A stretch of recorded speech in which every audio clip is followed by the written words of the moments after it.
right, welcome to another episode of Smack Talk, Leave It on the Court. I am your host, Cerebral. We got Joe with us today. What's going on, Joe? What's up, man? What's up? AK's here with us. What's going on, AK? Peace and love.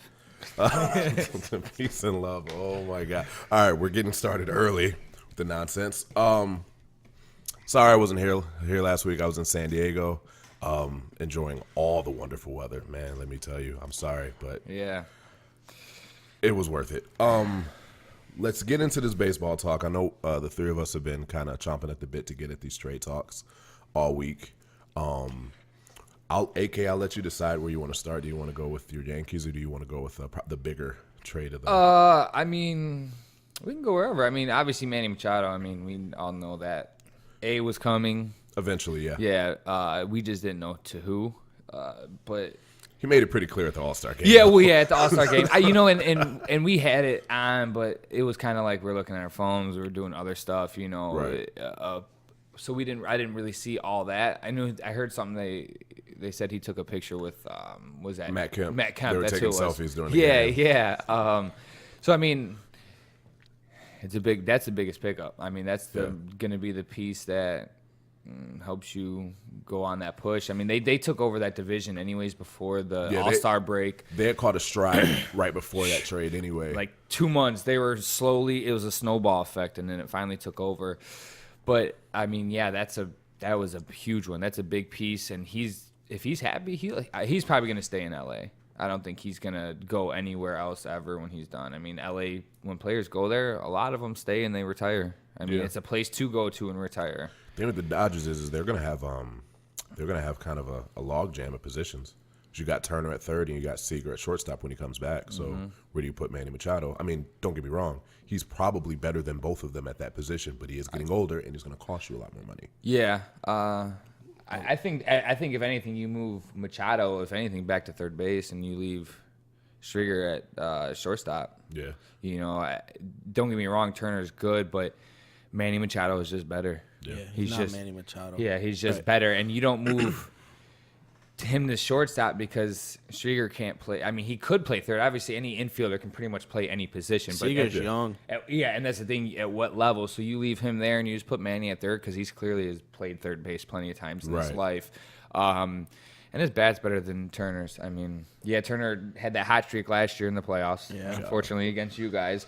But who's going to consistently do that more? Right. right. I bet my money on Machado. So I just feel definitely. that's what Longevity. Yeah, And Machado's been playing in the American League.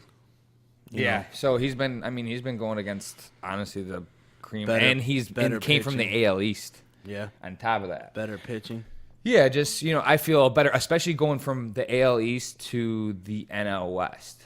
Where the best pitcher is on your team. Yeah, you know what I'm saying. So you're Yeah. going to a team that's winning that division. You're not going to a team, and Arizona, they're good, but They're probably not. the gonna Dodgers, when it's all said and done, Dodgers are obviously going to hold the crown for that division. Yeah. win.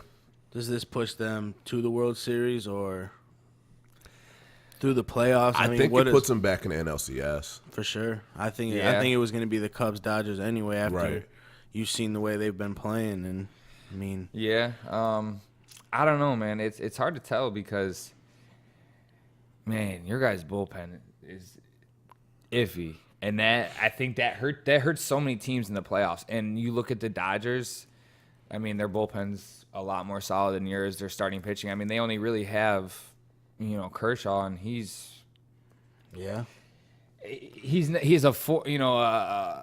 like the artist formerly known as Prince. He's not I don't feel he was Clayton Kershaw of 4 years ago in his extreme dominant role. Right. He's getting exposed. But he's also starting to turn himself more into a playoff pitcher.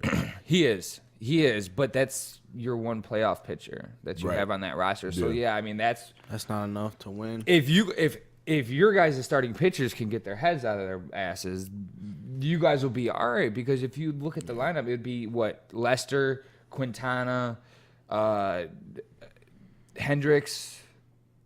If I could have just those three, then I'm good. But what I'm saying is, if you got Lester going against Kershaw, and then you got those other two going against mediocre pitchers, if they can pitch like they have, like I've seen Yu Darvish pitch down in Texas for a long time, and then you see Quintana in Chicago, he did it, So if they can play like that, you guys, I think, have a strong chance of beating the Dodgers. But as of now, how them starting pitchers are playing on your end, I think it's tough. They're catching fire at a good time. Not trying to badmouth you guys, because my team's losing too since this All-Star break. We haven't been playing the best. I mean, you guys are kind of in the same boat as us right now. Yeah. So, I mean, it'll be you guys in the NLCS, of course. Yeah, just kind of getting off topic from the trades, I don't really see there being anybody else is going to step into the NLCS besides the Cubs and Dodgers. I mean, it's still early enough that anything can happen. Yeah, of course. But I think it's one of those two teams time to go to the World Series again. Yeah. Yeah, that is. It's like what you saw in basketball. Yeah, there's some good young talent. And that's what it is in the NL. Yeah. And then they go against the people who have been there, like the Cubbies or the Dodgers, and they prove their dominance of, like, we're the alpha males. We know how to We do got this. Right. You guys are little boys coming up. Wait your turn. Right. So I think that's how it's going to be. So let's segue a little bit, since we did bring the Cubs into this. Cole Hamels. Now, he is definitely past his prime. But definitely. You saw what Justin Verlander going to the Astros did for him last year, and I'm not saying that Cole Hamels is going to do the same thing, but being in a contending situation, that can revitalize a player. All of a sudden, you got a little bit more bounce. Your velocity is not going to go up. That just sounds crazy, but can pitch with a little bit more command and a little bit more focus. Yeah. And he is a championship caliber pitcher. He has played and won. So yeah, he's definitely been on the big stage and performed. He's definitely been on the big stage. He's definitely performed. I mean, I feel like anything's an upgrade from Chatwood at this point. He led the league in walks. 5-6 walks a game. He led the league in walks per inning. Not even close. Like, let me see. I was listening to you guys' stats last week. What was it? Multiple 10 walk games or something like that. Something like something like that. Chatwood, he led. He was most runs per 9 innings. It was like 8.9 or something. It was high. But I mean, the only thing is Cole Hamels. How you said Verlander went to Houston, it kind of revived his. Cole Hamels, I don't think he was never a Verlander. So True. He was never at that tier. Verlander's a tier 1. Cole Hamels was always a tier 2 at his prime. Yeah. So I mean, he's down there, but in the playoffs, if he gets you 4 solid innings, but that's where I feel your bullpen comes into play. Can't take over, and that's why I feel getting Cole Hamels was almost kind of like what are you trying to do? Are you trying to boost up the starting rotation, or are you going to plan on putting him in the bullpen in the playoffs? I think Cole Hamels in the bullpen for the playoffs would be amazing. It would be very good because he could come in and probably pitch 2, short possibly stints. 3 innings a game. Yeah. But you also have to hope. I mean, but then outside of him, position. who's your bullpen guy that can pitch that many innings that you guys trust? I mean, Montgomery will probably move into the bullpen for the playoffs. You got to kind of hope for the best out of Carl Edwards Jr. Y'all still got him? You shake your head, but what else do you want from me? Right. I mean, mean, like the only thing that kind of blows me about this Theo Epstein move, because Theo, as much as he killed us when he was with the Red Sox in that early 2000s era. He's always had a good bullpen, and he didn't go after a bullpen guy during this trade. You guys may not be done. That I'll put that out there because clearly there's still a few days left until the trade deadline is over. But I felt that Tuesday, right? Would you guys have felt better having a better bullpen guy than a Cole Hamels? They're both big issues right now. The starting rotation. Yes, I would have rather had Zach Britton. Well, no. I mean, yeah, of course, but which I'm surprised. The only reason they said I was reading, and the only reason we really went and got him is so Boston wouldn't get him. That's really what it was. It's like if you guys are gonna go after him, we're gonna go get him. Yeah. So I understand that move, but it's like I was surprised that you guys weren't in more of a running for him. But we also have a deeper More farm assets. we have a We have deeper more farm assets. system. Yeah, than you guys. we're a little bit more We're kinda protecting of our farm depleted. system right now. Yeah, which Big is time. understandable, but so we get what did we get rid of him for? Nothing. Yeah, we didn't get rid of Jury. Jury went with J Hap. Where is this at? I had it up just for this instance. For what the Zach Britton? Okay, so yeah, we got rid of 2 right-handers and a left-hander. I mean, and they were all in single. 2 were in single A, and the other one was in double A. So I mean, would they have made it up on the starting roster ever? You don't know. You never know, but right now, It would have been a while. Yes, these guys weren't, because in all reality, I don't really know these guys' names, and I know the important prospects that we have down in our farm system, and they're not really up there with it. Our Right. starting pitcher, our top prospect is Justin Sheffield, and he wasn't gone, so that's my main concern. So, I mean, we got rid of him. We got him for Nothing. kind of nothing, but his ERA is a little high. He's only good against the Red Sox, but that's in all reality, that's all that matters at this point in time. I don't care who else you're doing it to, but the Red Sox is who you got to play. His ERA against the Red Sox is .89. Yeah, so, I mean, continue. Right.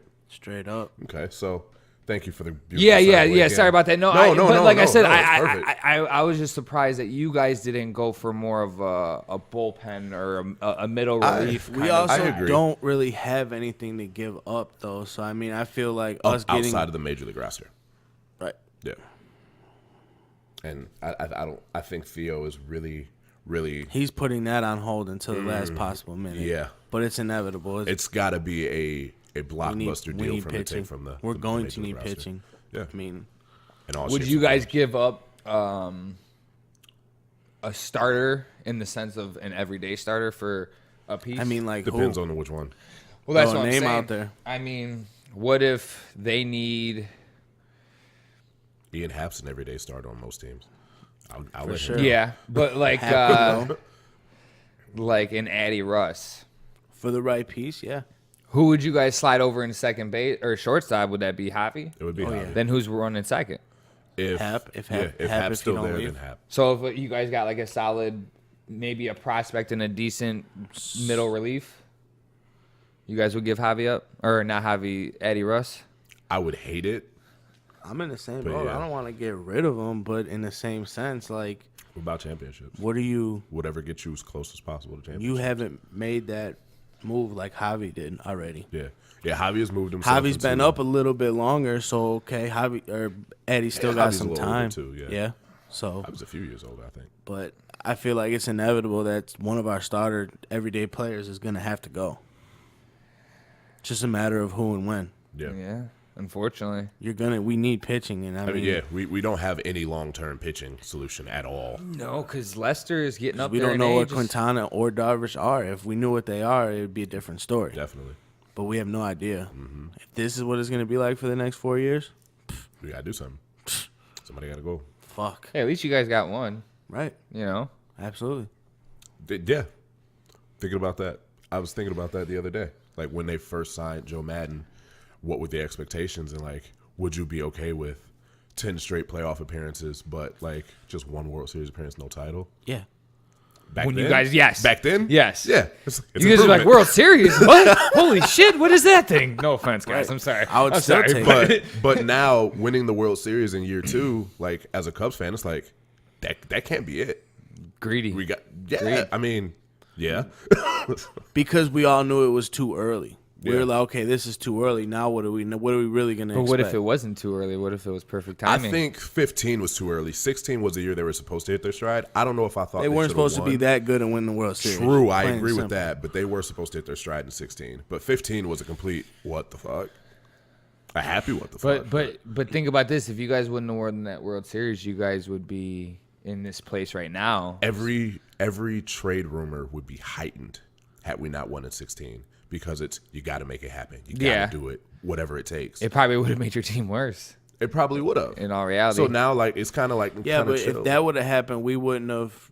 If we weren't trying to win a World Series, we wouldn't have traded away Glaber and we wouldn't have traded away our prospects. So true. we don't know what would have happened. We don't know if we Yeah. would have used them for trade bait now or what. That probably would have been your best bet. Trade 'Cause bait with- now with some starting pitching. Bolster that up. Yeah. Let Gleyber stay down there. But where we were weak was the closer, and they went out and got one, and we ended up winning. But what I'm saying is did that trade potentially ruin your guys' run for World Series? Long term? Because look at Gleyber was going to be... Gleyber was going to be up. And he was going to be good anywhere imagine he went. you having Javi at short and Gleyber at second base right now.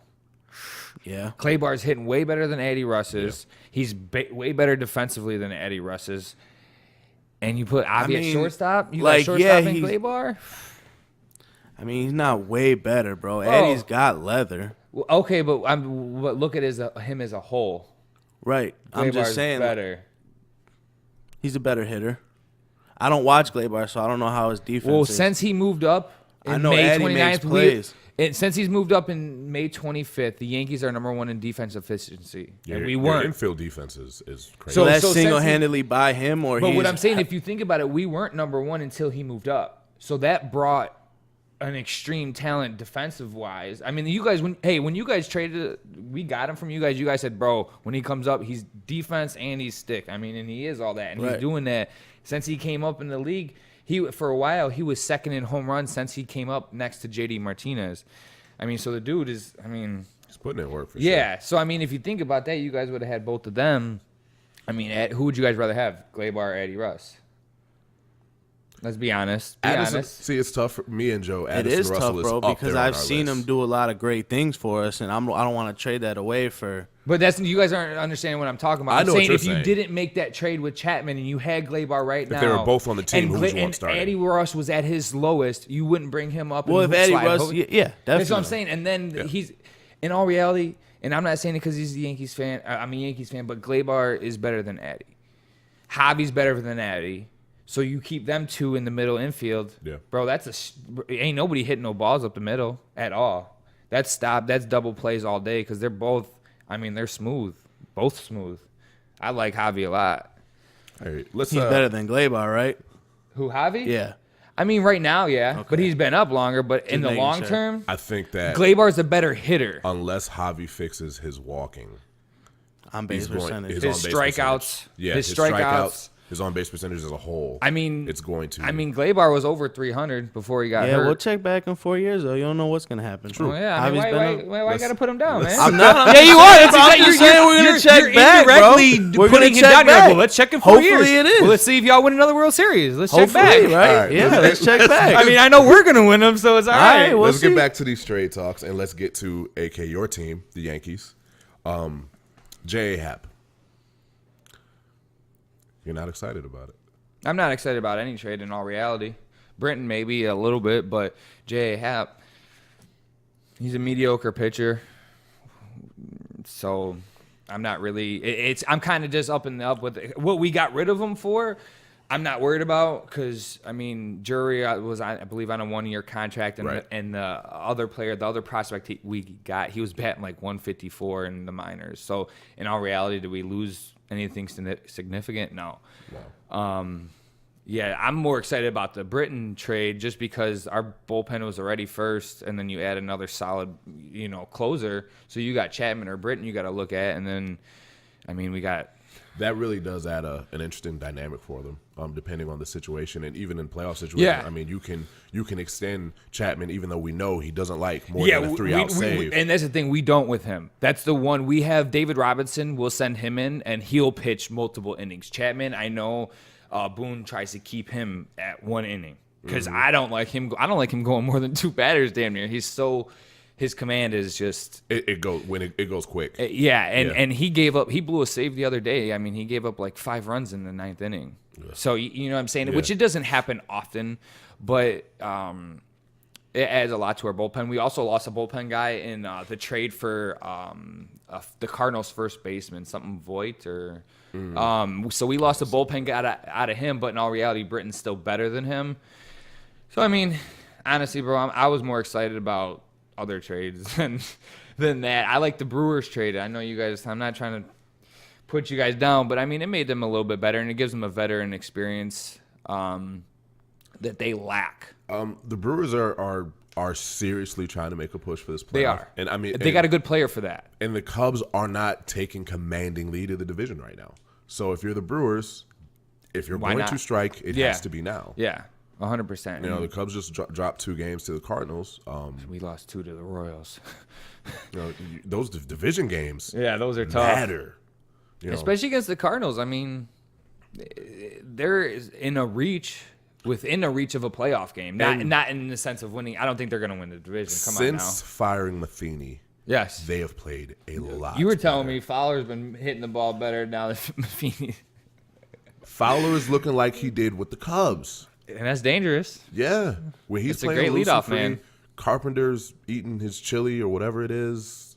I don't know, but they're looking a lot better, and it's kind of scary as a Cubs fan. Sometimes getting rid of the toxic environment, the which is the overlord leader. coach. Yes, you get rid of Darth Vader, and the light is shown. And the Jedi's right. Yeah, you know. So you never know. I mean, but they picked up a veteran piece. He's been there. He's won a World Series before. I think they crumble. We obviously see they crumble when it comes down to the crunch situations. You give somebody a veteran player that can kind of keep their mindset where it was before that they crumble. Right. It could change something. I mean, do I think they're going to win the division? No. And ultimately, you guys are yeah. going to win the division. And it's going to be, like I said, it's going to be you guys and the Dodgers in all reality. So the Brewers are just making waves. That's all they're doing. Definitely. Joe, you got anything you want to say about the Brewers? I mean, it's you know, just like I know what it is with them. I mean, they're gonna make that push and ultimately fall short. But I mean, they do have a very stout outfield. You know, And this tightens up their Yelich, infield a little bit. Yelich, Kane, and what's the other guy's name? I don't know, man. Fuck.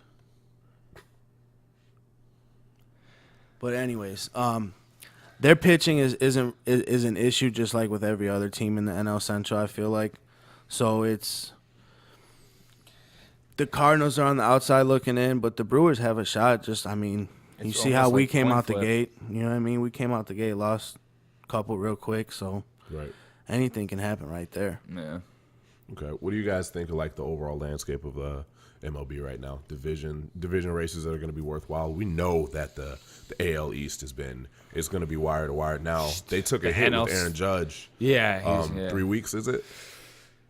So that's going to hurt, but We just gotta expect our other big name players to step up. You know, that's just all it is. And we got Gleyber back, so I mean he was on the 10-day too. Right. So that hurt a little bit. So we'll see. But yeah, I mean, in all reality, you think about it: the AL East, the NL Central, the NL East, the NL Central, Pretty much every division division except the AL. the AL Central. Yeah. The Indians are terrible, kind of, and they're going to run away with that. You don't know division. what they are. You're like, are you guys like that good? Or are you guys that bad? Or Are you just coasting because you know you don't need to worry? I mean, in all reality, think about it. It's kind of like the Warriors. If they could coast, well, they're not in the sense of a powerhouse like that, but in that division they are, to where they can kind of just. We're not going to beat ourselves up. Yeah. We're going to wait till the postseason. Just to swing be it a couple rested. pitches today. It's okay. Yeah. Don't do it. So I wanted to bring the scenario up to you specifically, AK, because with Aaron Judge getting hurt, and they were already kind of letting some space get built between them and the Red Sox. I know you're confident about them getting back to the World Series, but that wild card game, that 1-game wild card game, is scary from the sense of it only takes one pitcher to have a great game to ruin all of your plans. Yeah. I used to be afraid when our pitching was atrocious and we didn't have anybody. Okay. One playoff game, Severino's going in. I mean, But if you play against the Mariners, you're more than likely to face King Felix. but he's not King Felix like he used to be. Oh, he got rocked last night. Yeah, that's what I'm saying. He's not like he was. He should have left when he could have and went to win. But that's a whole nother topic. True. But we have the Mariners' name. We played them 2 series. We swept them 1, and we took 2 out of 3 out of the other. For sure. Like I said, the only team I'm ever really worried about is Houston. And we wouldn't see them, obviously, unless Seattle made the push and won that division. And that's not going to happen, let's be real. Right. So, I mean, in all reality, I'm not too worried about it. Last year I was, because Severino wasn't like he was this year. And that game came to the wire. We went down in the first 3 innings, 3-0, I believe it was, and I almost turned the game off. But at this point in time, I'm not too worried about it, because then I mean, our lineup, we're going to produce runs. So as long as Severino can keep it under 3 runs, 9 times out of 10, You're going to score more. we're going to score more than 3 runs. Yeah. You know, so I'm not too worried about that. Like I said, it's just Houston. They could easily go back. I mean, Red Sox could easily go to the World Series this year for all I know. I mean, their team is, but like we said, you know, they did it last year, and then look what happened to them in the playoffs. But you can't always, like we say in fantasy football, you can't say what they did last year because it could be completely different this year. That's why the Brewers kind of was like, all right, they might eventually one day get it because, I mean, in all honesty, that's what everyone said about the Cubs. It's like, oh, you're the Cubs. You'll find a way to screw this up. Yeah. So and you guys finally... we found a way to not screw it up one time, and I got to give everybody that same energy from the sense of you can always change things. Yes. So I hope that the Brewers don't do it. Yeah, you know, no, I feel you on that. So I'm not too worried about the playoff game in all reality. It is what it is. Have you accepted the 1-game playoff? Yeah. I mean, I'm not worried about it. Okay. The thing is, so I guess you could say I accepted it because, I mean, at the beginning of the season and the pretty much until All-Star break, we were real close, right if there. not leading. Yeah. You know, we were up, they would be up, you know, vice versa. I thought we were going to blow it away in the second half. It's still early, you know, because our schedule is easier, winning percentage wise. So that gives us an edge. But if we make the 1-game playoff, I'm not worried about it. It is what it is, you know. Yeah, for sure. NL Central, Joe, I'm gonna let you hammer down on this one. What about it? Cubs are leading the division still, but the Brewers are right there. Hold on, I just How many games you guys up? I think 1.5. I don't know. It's right here. Half. Just a half game. The Brewers are making moves, and they're going to make a legitimate push. And like I said, eventually somebody breaks through. I'm not saying that I think the Brewers are going to do it now, but there is the chance. So how you comfort-wise on the Cubs and the division? Not comfortable at all. I mean, how could you be? There, You know I what mean, with everything we got going on, as a Cubs fan, how could you say this is okay? Chris Bryant's on the DL now. We've had Rizzo and KB 66 games together. Right. I mean, yeah, we're still winning games. That's okay, but in the broad aspect of it, like, is this going to win us a World Series? It doesn't feel like it. Because that's the name of the game, right? I mean, right. Oh yeah. You look at what the 4 out of 5 NLCSs. Yeah, that's cool, but you want more. is the NL really that dominant to where we can't win one, or get to another World Series right now? The Dodgers. That's Yeah. the only. Yeah, That's your only hurdle. Which is why I say I think it's kind of a foregone conclusion. It's going to be Cubs Dodgers in the NLCS. Right. Now, if we get to the World Series or not, it's going to depend on that series, Right. obviously. Right. But there's teams on the come up in NL, but they're not there yet. Yeah, As a Cubs fan, Atlanta's got to wait. as a Cubs fan, I need to see. Chris Bryant has not really been the same player since he got hit in the head by that pitch. Right. Anthony Rizzo's had back issues all season. The starting pitching rotation has been mediocre at best. Not even close. The bullpen has been a dumpster fire that you just keep. It's hoping been on gets and better. off. There's been Yeah. points this season where we creeped up to the top 5 in bullpen stats, but Yeah. you easily and you drop right back down. fall right back out. Carl Edwards gives up 3 runs and puts you right back out. I've seen 2 very extreme versions of Carl Edwards this year, Right. and it terrifies me. Right. Very good and the very bad. Yeah. So I mean, the hitting has actually not been as big of an issue. Now, granted, they've been shut out in some games where they probably shouldn't have been shut out in. And we've gave up 7-8 runs where we shouldn't have. But we've also had 12 and 14 run games. Yeah. So their offensive stats are kind of misleading because of that.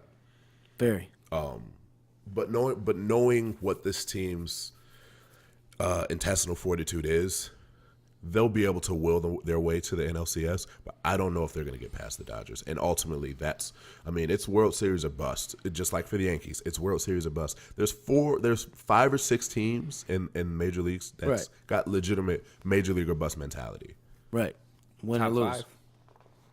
Top 5. Mm-hmm. Dodgers were there last year, couldn't do it.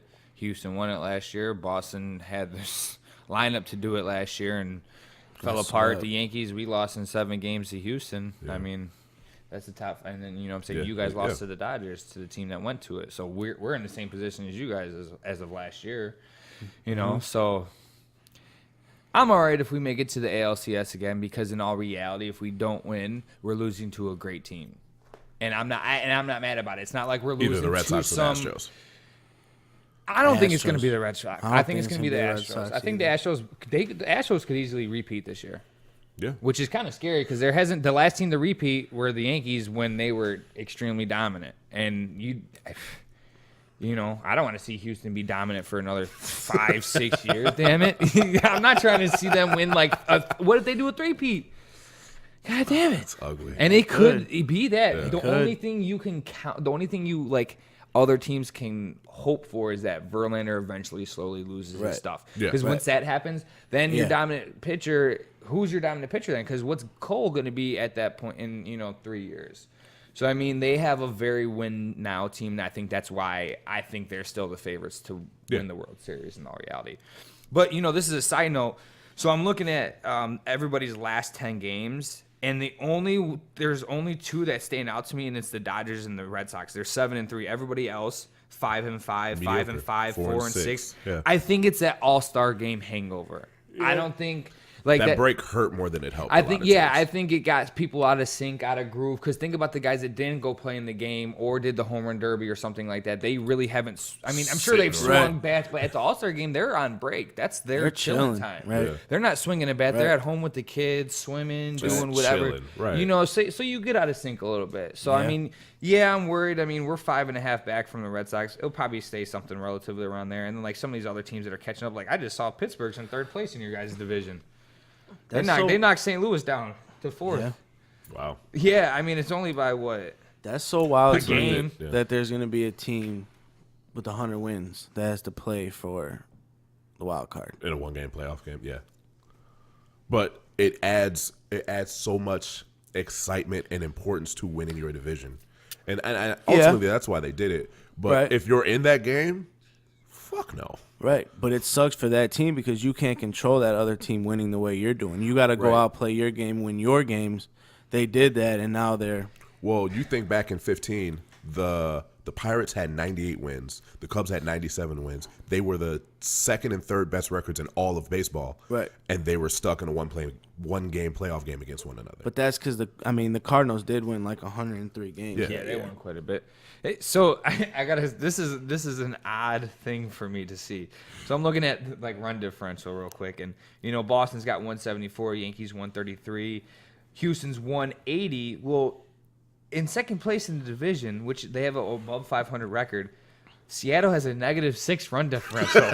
How are they 61-43 at that point? When they lose, they lose. Yeah, that is a second place. Wow. And what's crazy? That's hard. Oakland is in third place, and the Angels are in fourth place, and they are a +34 and a +39. So you're telling me a team with a -6 run differential is in second place at 61-43? The score gets ran up. I don't know if I should applaud them or what do you do at that point in time? That's a weird stat because I know a lot of people look at the run differential to figure out if a team's real or not. And if you got a negative run differential, I don't care what your record is, you're not a good team. Yeah, it's can you not produce runs, or is your pitching that bad, or which one is it at that point in time? Yeah, that's interesting. Wow. And in all reality, it's their offense. They've scored 437 runs and have given up 443. The Houston scored 530 and have only given up 350. So they can't score. They can't score the ball. Oakland's got 503. Oh my God, Texas is in last place and they have scored more runs than them, 482. So it's all pitching for Seattle. It's all pitching. Wow. That's crazy. So you guys want to do this MLB power rankings? Yeah. Our top 5? Yeah. I think we all have the same top 5. It just matches. Top 5. Yeah, it'd just be the order. Yeah. Oh, no, I think we're all in the same order, aren't we? Probably. You can kick it off there. I knew you were going to do that to me. Start with 5. Yeah, come on there. Since he didn't want to show up last week out in San Diego, running around, letting his hair blow in the wind. I was letting my hair blow in He's the doing wind. an L'Oreal commercial. All right. Hold on. Let me. Gone for a week, ain't even prepared. No, I was prepared. So, all right, starting off, my probably number one on my power rankings is going to be the Boston Red Sox. Just given the way that they've played, they're like you said, they're 7-3 out of the All-Star break. They're 73 wins and 33 losses. yeah, it's impressive. Now, I think I agree with you from the sense of they're going to have some issues when they hit the playoffs, but as far as regular season is concerned, they're running perfectly fine right now. The Dominating. I am going to reluctantly put the Astros at number 2. The Astros didn't have a great week, but they were 5-5. I don't think that they're worried about anything. They're not going to do anything drastic as far as the deadline is concerned. They added a reliever. I did see that. I had that written down. Ryan Presley. Yes. They're going to let this team go into the playoffs and just do what they do.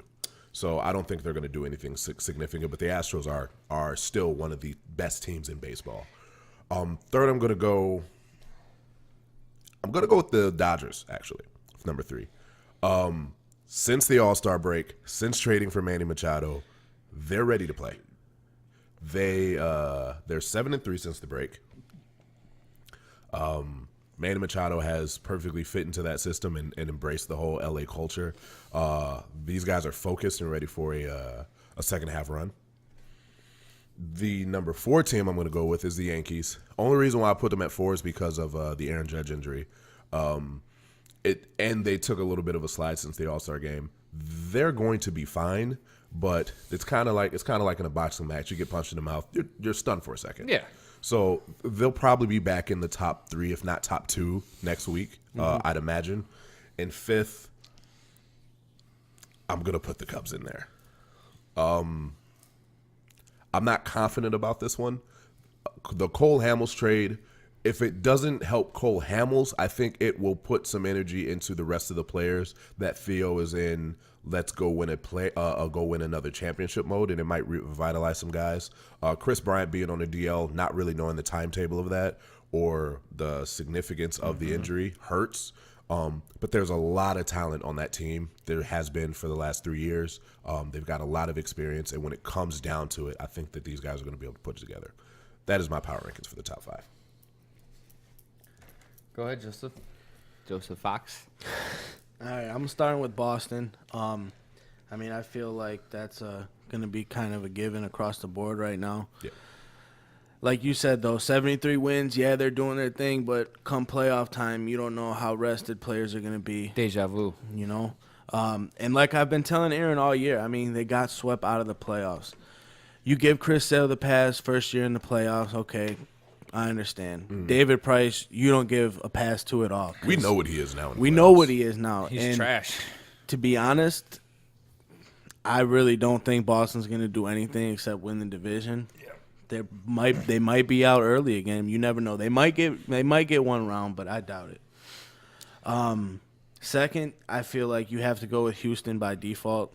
They're arguably number 1. They just have, less wins, not by much, but so that could shift very easily. How do they not repeat? I feel like they're going to. You could chalk it up, especially if they end up winning the AL. If they win the AL, I don't think there's a team in the NL that's going to stand. I would venture to say whoever wins the AL is going to win the World Series. Yeah, I think we've been saying that for a couple weeks now.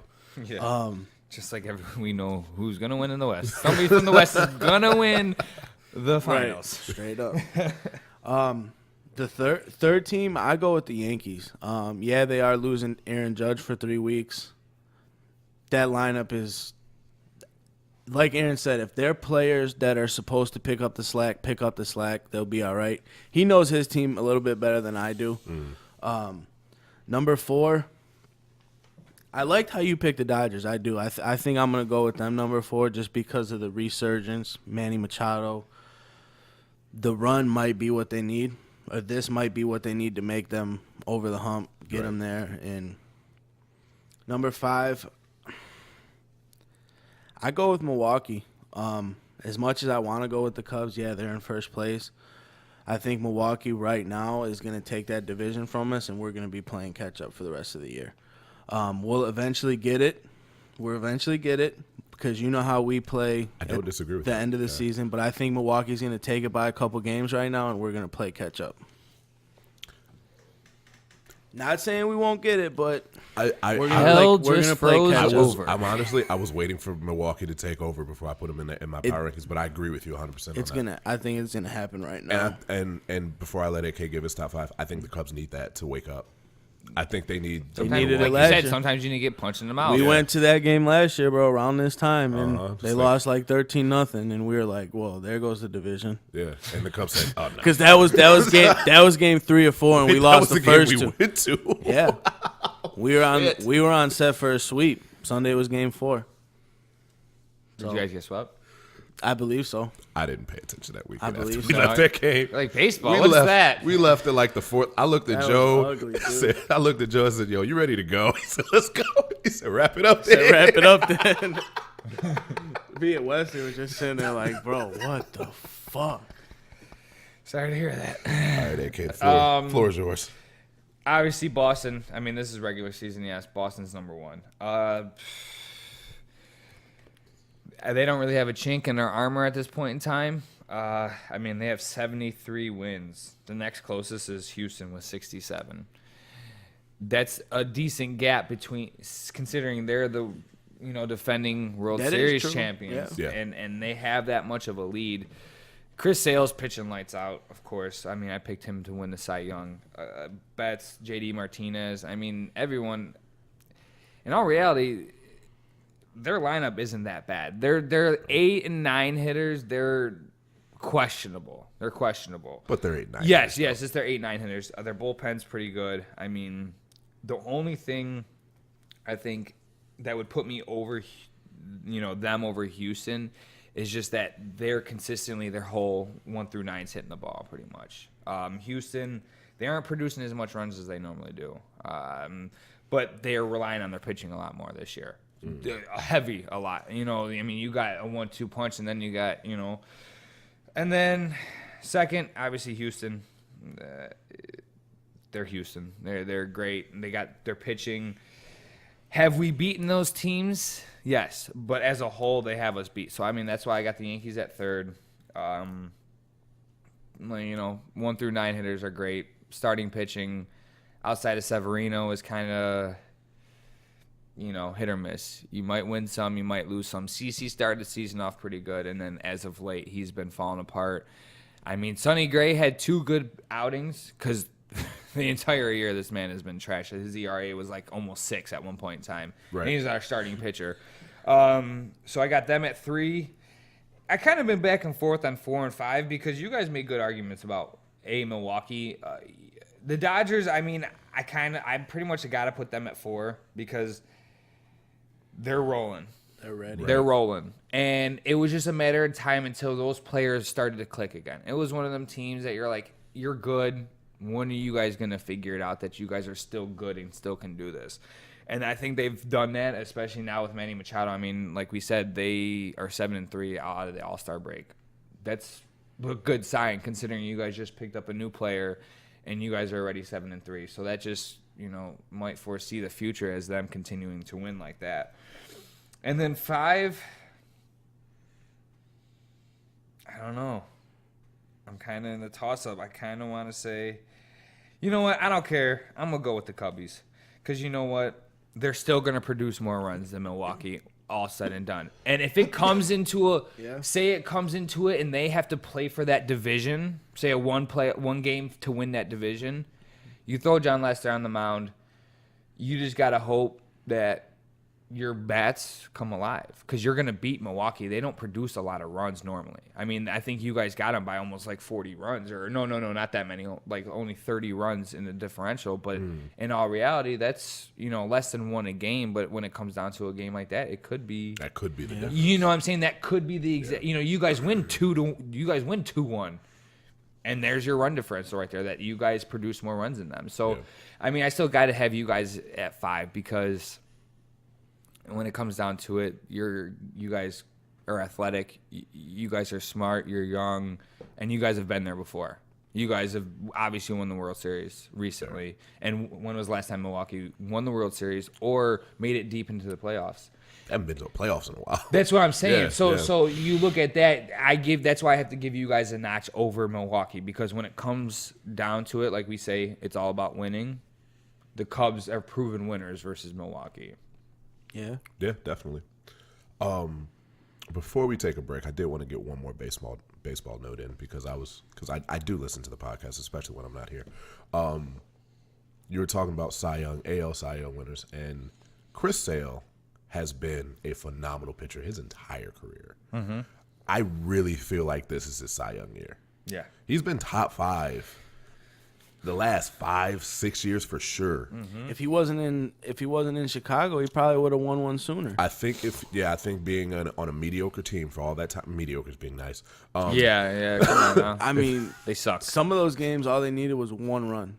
And he would lose. And he would still lose. One fucking His ERA was run. like 2 something, and his record was terrible. I remember him saying, "All I need is one run, guys. You can't give me one fucking run." One? And then he went in the dugout and cut up jerseys. I don't blame him. They were ugly. I don't blame him either. But I do feel like, being in this situation, it was hard to not give it to him last year, but I think this year he's on a whole other level. His numbers. He just threw his 200th strikeout the other night. Yeah. Him and Scherzer both. So those guys are on a warpath. But Chris Sale, I'm actually pulling for him to win the Cy Young. Yeah. So do I. I think he deserves it. He's been sure. too much of a high level pitcher for too long to not be He definitely recognized. deserves it. Yeah, no, I feel you on that. He definitely deserves that.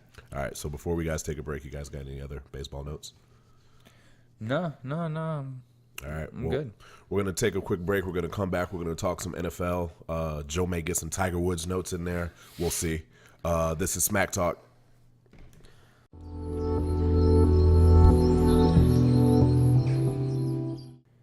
All right, and we're back. Smack Talk, leave it on the court. I think we had our fill for MLB talk for the day, guys. Don't you guys think? Yeah. A little bit. All right, so let's get into some NFL talk. There's some really interesting things happening in NFL right now. We didn't. I think it broke. I don't remember when exactly it broke. It might have broke after last week's episode or maybe the week before. But Saquon Barkley got his 100% guaranteed contract. I think I speak for all of us when we're in support of players getting their money. It's just the dynamic of it all. Because I think NFL should have guaranteed contracts as a whole anyway, just because it's the most violent of the major sports. Those guys need security. The shortest career span. The shortest careers, the most violent, the worst aftermath. The worst injuries. Mm-hmm. Like, you don't worry about CTE in basketball and baseball. You don't worry about getting paralyzed on a kickoff Right. in basketball. Right. Exactly. So if there is a sport that should have guaranteed contracts, They it should be the the highest NFL. paid. That's Yeah. Agree. Now there's some dynamics that make it an issue, yes. and we understand those. But I'm watching these rookies start getting these 100% guaranteed contracts with a lot of interest in what it means for the veterans. Because the way I look at it is, if you're an NFL team, when do you want to guarantee him all the money? When he's young and doesn't have a lot of mileage on him, or when his contract, when his rookie contract's up and he's like, I don't know how much longer he's got. So from a team perspective, now would be the time that I would give them that guaranteed money. Yeah. And later on and be like, I don't know what you're going to be going forward. It's a risk. you got paid already. Mm-hmm, exactly. So what are your guys' thoughts? I mean, I personally like it. I think almost every NFL contract should almost be guaranteed because the fact of, like you just said, it's the most violent. Your life could be over. Look at Johnny Knox, broke his back. Look at Zach Miller, almost died if they wouldn't have rushed him to the hospital. Would have bled to death. Shazier. Yeah, Shazier. I think he's eventually going to be walking fine one day. But never playing football again. You know what I'm saying? And even then, he hasn't put that out. Right. He still thinks he potentially could play it. I mean, he's made big strides, but I'm scared for that. yeah, that would be, but so I think that I like it. I like the big contracts. I like them getting the guaranteed because some of these guys are also leaving college early to where they might be getting a degree. So what happens if their football career is over and they only went to school for 2 years? Yeah, I'm sure they can go back and play. And some people make that guarantee in their contract that they have to pay for college if they go back, if they get hurt in their contract. Right. So, I mean, some of them are leaving college early, you know, to say I'm making a risk of going to the NFL early instead of getting my degree. So they need some kind of, you know, leg to stand on if they're going to go, you know, that early. I would be like, hey, you guys want to draft me if you're say you're a top 1 or top 2 pick. Yeah. And you know you're going to go first or second. And they, you know, you are potentially leaving college early, but you're on the ropes about it. And they come in and they talk to you like, hey, we want to draft you. You know, blah, blah, blah. Are you going to leave college? Well, if I leave college now, there's got to be some kind of agreement to where what happens if I get a shitty rookie deal and I go out there and blow my knee out and I can never play football ever again. Right. You know, now I just missed that opportunity and now I'm out this money on top of that. So, I mean, I like it that they're getting all this money. And it doesn't bother me because the NBA is getting all this money, and these baseball players are getting paid too. So if the least contact sport in baseball is getting these big contracts, I mean, 8 years, $300 million, 6 years, $300 million, I got to get something, you know, and especially the running backs, you know, the quarterbacks, wide receivers. I mean, they get hit, but they don't. Certain ones go over the middle. Not every single one go over the middle. Deshaun Jackson. He's on the outside. He's never inside. Like, you know, like Wes Welker deserved it. Wes Welker, like Torrey Smith, players that go over the middle. I mean, obviously they deserve that money because they're going in, they're risking a lot more, I feel, than those outside threats, the speed guys. But yeah, I mean, as a whole, I like it. I like that they're doing this, getting these players played and keeping them happy. You keep them happy when they're young. Why do they got to go anywhere else? Yeah, that's how they build quote-unquote loyalty. Yeah, you know, you pay them big bucks now. You give them pieces for them to win, and you win some games, and they're already paid. What can they be mad about? You know? I mean, everything you say, yeah, I agree with. I just, like, what about the cases of, like, the Jamarcus Russells and, like, wasted money? Like, as a team, how do you stop yourself from that, you know? That was something that, I mean, you always have to take a gamble on in general. Right. I mean, you're either, you know, you're wasting money or you're wasting a draft pick. I mean, guy could be proven in the league, and then you sign him to that money, he's worthless anyway. Look at Albert Haynesworth. Yeah. He signed that $100 million contract. Yes. It was like garbage. 102, wasn't it? Something. I think it was 102 million on top of that. And he was, so I mean, and he was a veteran player that they gave all this money that to. proved his worth, yeah. Yeah, and he proved he wasn't worth that after that. You know, so I think your best bet is to give it to the young guys that are going to be there in 6 years instead of giving it to somebody that you know is only going to be there 4 or 5 years. And after that, their talent is going to go down, especially a D lineman. They eventually get so big weight-wise to where they can't play like they used to. Move. And that's exactly what happened with Albert Haynesworth. He got a little bit bigger, and he slowed down. You lose his step. You lose the agility and the speed. That's all it takes. And you know what I'm saying? Especially for a D lineman, because their already first is. move has got to be the best and that quick hands. And if they can't do that, then what kind of D linemen really are they? They're just sitting there. Right. Might clog up that, but they're not getting no sacks. They're not putting any pressure on the quarterback. No. I think for like the running back position specifically, once you get past that initial 4 or 5 year deal, It's sketchy rocky. after that. It's I rocky. Mean, They say 30 years old. Yeah, Le'Veon Bell is struggling to get a deal that he's happy with. He's also the highest paid running back as That's of 'cause right of franchise now. tag, but yeah. But you know what I'm saying? So it's like, bro, they're 14 something a year. and he's getting paid like $6 million more than the second place True. player is. And he's not that's happy. Devontae Freeman. He's not happy because he wants long-term security. He doesn't care about the $14 million. He probably would take $9 million a year, but he Yeah. wants to be the highest paid running back. And see, it's like when you're Le'Veon Bell, your argument is your numbers, right? I Right. mean, yeah. But Pittsburgh argument is his know. numbers. Yeah. You know, and his health, his durability, his I think his the health. his biggest thing. availability, Yeah. because he's had suspensions on top of that too. He True. was suspended, and that's how Yeah. Malcolm won the True. goddamn fantasy football league that year. But that's another story. But you know, Another what I'm saying? episode. So he's suspended. He gets hurt. You know what I'm saying? He's very outspoken about how unhappy he is and everything Yeah. like that. I think that plays a role in A, your character, and B, How your you're perceived. trustworthiness of if we can Yeah. trust you with this amount of money. Like, how do we know you're not going to do some goofy shit and get suspended? Which I think suspensions sometimes nil and void some of the contracts and the amount of money that they get. Probably, But an injury doesn't. Like, if he gets hurt, that's not his fault. Yeah. You know, so especially if he got hurt on the field. Yes. Now, off the field, off-season injuries, yes. that's a different. Yeah, if he's but at home, you know, Riding Jason motorcycle. Pierre-Paul, blowing fingers off. You know. They were quick to get rid of him too. Yeah, they were. It's like, yep, nope, this ain't working for us no more. Like, bro, where's your thumb? Oh, I blew it off. But so the whole Le'Veon thing, I mean, his standpoint now, he's seen these rookies getting signed to these contracts, and he's probably like, what the fuck? That's exactly what my thought process was. Yeah. It's different. It's just like how we just talked. Like, Matt Stafford was the last one of that era. So you're going to have this, like, period of NFL seasons that these players got lower contracts and then it jumped right back up. Think about it. It was so big. These rookie quarterbacks were getting signed to 32 million guaranteed. 32 mil guaranteed. Marcus Russell, that's exactly what his guarantee was. was, 32 million. I'm thinking of players that are producing, that are still in the league right now. So Matt Stafford, stuff like that, they are the last bunch to get those huge rookie deals. And then those guys in that 10-year span of like, well, why did we get fucking shafted? Cam Newton. You Newton was the first one that got that new rookie wage scale. And he got paid dirt. Yeah. He got paid dirt. And so it's like, to go back to getting the high paid players. I mean, I'm not against it, but damn, you're gonna have to. There's a group of guys. There's got to be some kind of compensation. Give them like some severance, like what. What about me? Yeah. Now, like, don't get me wrong. Cam Newton is not hurting, and he's been since paid. But no, I mean, what did he do? Sprite commercials, stuff like that. All types of stuff. Yeah. So and I mean, he's off of his rookie deal now, and he's got a big deal now. So he's fine. Yeah. But there are guys, and I mean, it's a risk when you draft somebody in the top 5 in the NFL, period. Big time. I mean, we talk about Jamarcus Russell and that huge contract he got. I mean, think about the first round bust. He wasn't worth any of it. No. Johnny Manziel wasn't a top 5 pick, but no. Johnny Manziel could have been a huge bust if he wasn't part of that rookie wage. I mean, Ryan Leaf. Yeah. They took Ryan Leaf instead of Peyton Manning. And that was the first rounder.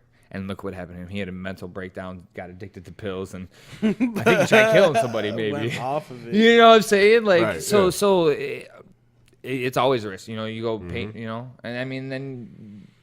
Yeah. And I think they might have forgot about that because times have been so good. So now you're going to pay Saquon Barkley. Now you're going to pay Baker Mayfield, who's not even guaranteed to be your day one starter. No, that Baker Mayfield one. Saquon, I feel the running back position is an easy... I'm a lot more okay insert with that now. I can produce now, and you got a pretty good idea of what it's going to be. Yes, running back and the caliber of Saquon. Everything I've read about him, he can do everything. He can pass block. He can catch the ball. Obviously, run. He can do run routes. He's a workout warrior on top of it. And you look at him and he's just built solid. So that doesn't necessarily translate into durability or health. But look he at has Jerome a better Bettis. chance. Look at Jerome Bettis. Jerome Bettis was the monster, and he held up for a long time. I mean, and so then you look at some smaller guys. I mean, who could we think of that's a tiny? I mean, Chris Johnson.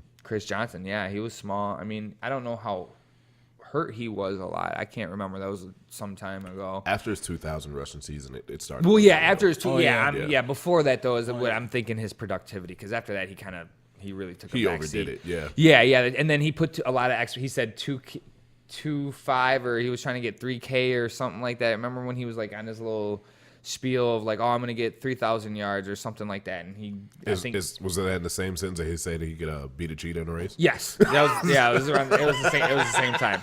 So he was saying asinine statements at that point in time. So he threw another one out there. But yeah, so no, I like Saquon. He's a win now. Baker Mayfield. I didn't know if he was going to go number 1 overall at all, to be completely honest. I mean, it was a toss-up because, he had a good career, but it's also he came from that system where those quarterbacks go to the league and they don't produce. Sam Bradford's probably been the best case in the last 10 years. And without injury, Sam Bradford is cold. Sam Bradford, I love Sam Bradford. He's just he's like Grant Hill. If he would have never had those knee problems, what could he have actually done? True. I get that. And he would have done great things.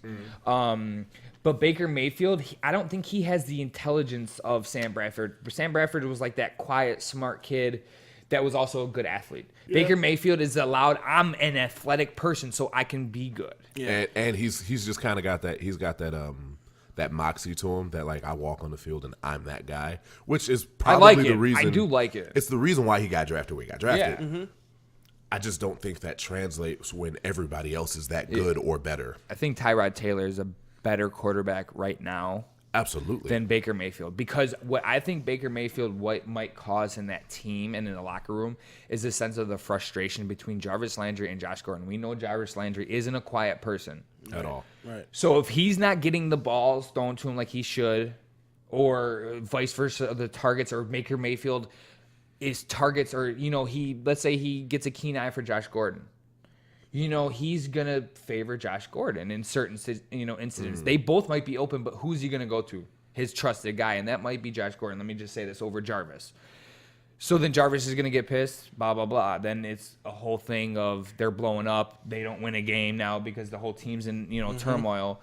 But I think Tyrod Taylor is the more fundamentally sound quarterback at this point in time. So he's going to go through the right progressions and not show favoritism to a single wide receiver. Because he does pass the ball around. I mean, he didn't have a lot of options in Buffalo, but he did throw the ball around when he could. Right. Didn't have much protection, didn't really have a lot of options. And here in Cleveland, he's got a lot more options. And Tyrod Taylor actually isn't as immobile as people think he is. He actually can move the ball. Yeah. So you add that, he can probably run better than Baker Mayfield. I look at this situation like the Cowboys. I forget the year, but when T.O., it was his first year there, and Drew Bledsoe wasn't getting in the ball like he wanted to. And you had this young guy, Tony Romo. They got Tony Romo in there. All of a sudden, T.O. was happy. I look at the Baker Mayfield, Tyrod Taylor situation like that. If Jarvis Landry or Josh Gordon isn't happy with the target situation, they're going to make a lot of noise. And we all know wide receivers, when they want to make noise, they make a lot of it. They're on Hard Knocks. They're in this limelight because they made all these big acquisitions and took number one overall. So they're in the spotlight as is because people are giving them an expectation of higher than 0 wins or 1 win. Right. So I feel that they're somewhat on a hot seat. So if they wanted to raise hell, which I personally don't think it would be Josh Gordon. I don't know how you feel about that because Josh Gordon really hasn't. He shouldn't talk. But the thing is he's never really been a big talker anyways. Like when he was getting suspended, like he would say like, yeah, I fucked up. This was my fault. But he was never outspoken in a negative way about it. True. He always accepted his fate because he knew he brought it on himself. He knew it was on him, yeah. Jarvis Landry is like a tier 2 Odell Beckham in the sense of attitude. Yeah. And Odell Beckham doesn't really have T.O. Yeah, baby T.O. Definitely like a baby T.O. T.O. So I think that if that Tyrod Taylor situation doesn't go, not necessarily not in the team's favor, but in Jarvis Landry's favor, of course. And let's face it, none of us think that the Browns are going to be in a winning situation. So any situation is going to look like, well, this is the reason why we're not winning. Yes. And it's going to be really easy to say. Yeah. Who do you think is a better fit for them two as a wide receiver core, Baker Mayfield or Tyrod Taylor? Tyrod Taylor, because he can manage the field. I know that. Yeah. Experience. Same too. thing. Baker Experience. Yeah, I mean, Baker Mayfield is athletic, very athletic, and he can sling the ball, and he can put it in there. I'm not saying he can't do it eventually, but right now that's Tyrod Taylor. I'm not even thinking about with it. weapons, Tyrod's going to be productive. Mm-hmm. He was somewhat productive without just weapons. Shady, with just Shady. Right. He got them to the playoffs last year. They did have Charles Clay, too, and he did like his tight end. He did like Charles Clay. Yeah.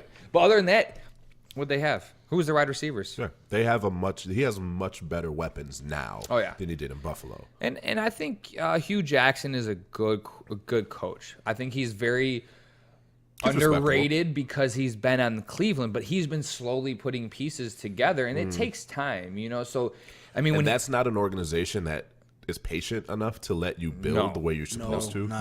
And that's hurt the whole. That's the reason why they are. And especially with LeBron bringing that championship to Cleveland, so that now the other teams are like, oh, and the Indians sniffed a championship. So I think that they have somewhat of a mindset of like, well, if they can do it, you guys can do it. Mm-hmm. So we need it done. But yeah, no. How do you feel about that situation in Cleveland, Joseph? As far as like what they can do, I mean, or with Tyrod, like, how do you feel about Baker getting that, even though he's potentially a backup quarterback? And do you think he's a backup quarterback? Do you think he'll be a backup all year? I don't know, man. You don't know what Tyrod can do. It's either going to be where he's balling and he's their piece, or we need to make a switch. I mean, I don't feel like there's an in between. I don't think they're going to give Baker Mayfield. Baker Mayfield. Yeah, Baker Mayfield. I don't think they're going to give him the chance unless Tyrod slips it. You know what I mean?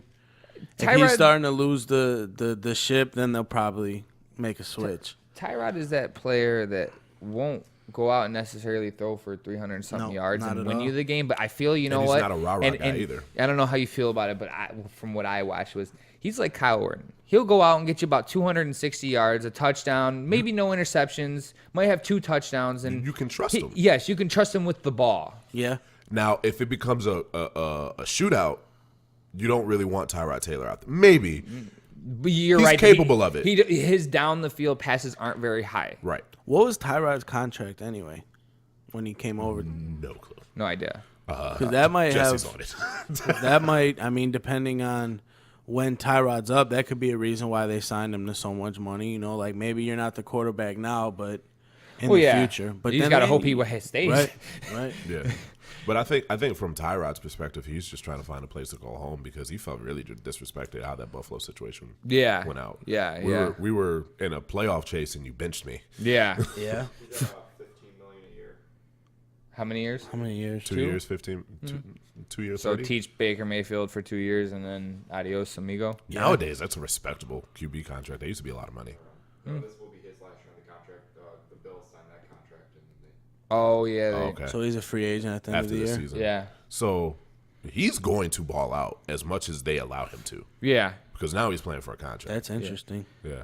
I mean, they might re-sign him to another, like a 1-year deal to give Baker Mayfield some more time to groom and grow. He's going to decide if he wants to stay in Cleveland by Game 6. Tyrod. Yes. He's going to see the way that situation is going, and he's going to decide if he wants to stay there or not. And they're going to either help or hurt the situation, the organization. I mean, Yeah. I mean, because if they disrespect, if he feels slighted by the fact that Baker Mayfield gets a shot, say week 6, 7, something like that, he's definitely gone. He's not going to yeah, of stay, course. not to be a backup. he doesn't want to be a backup again. He was a backup to Joe Flacco for X amount of years. I mean, he's done being a backup, and I respect it For sure. because he got a shot in Tim Buffalo Tebow and- started in Denver, and Tyrod Taylor's numbers are better, and Tim Tebow won games. Yeah. So if he can keep if his numbers are low and he wins games, Tim I'll Tebow take had it. something on his side. I don't know if Tyrod Taylor has. He had Jesus. Yes. He had Jesus on his shoulder. No, carrying him. I'm with you though. I mean, Angels in the outfield. your numbers can be average, above average, or just above average, and if you're winning games, I mean, Russell Wilson, Honestly, at the quarterback position, right?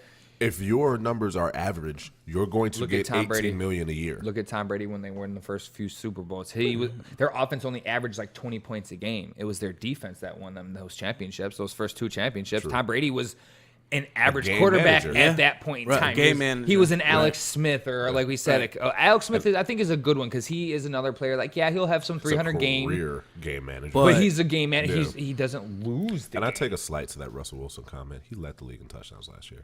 Okay, but I mean, Who like said Russell? What? I did. I mean, passing yards. I mean, on average, you know what I mean. I looked And- at his career highs yesterday and his passing against teams. He's got some where he's got like 450 yards. Yeah. And I'm like, who the hell is Russell Wilson? I just know when that defense was very dominant. Yeah. He was a he was game on the manager. quiet. yeah. Quiet. You can play the game a lot different at that point in time. When you're ahead, obviously.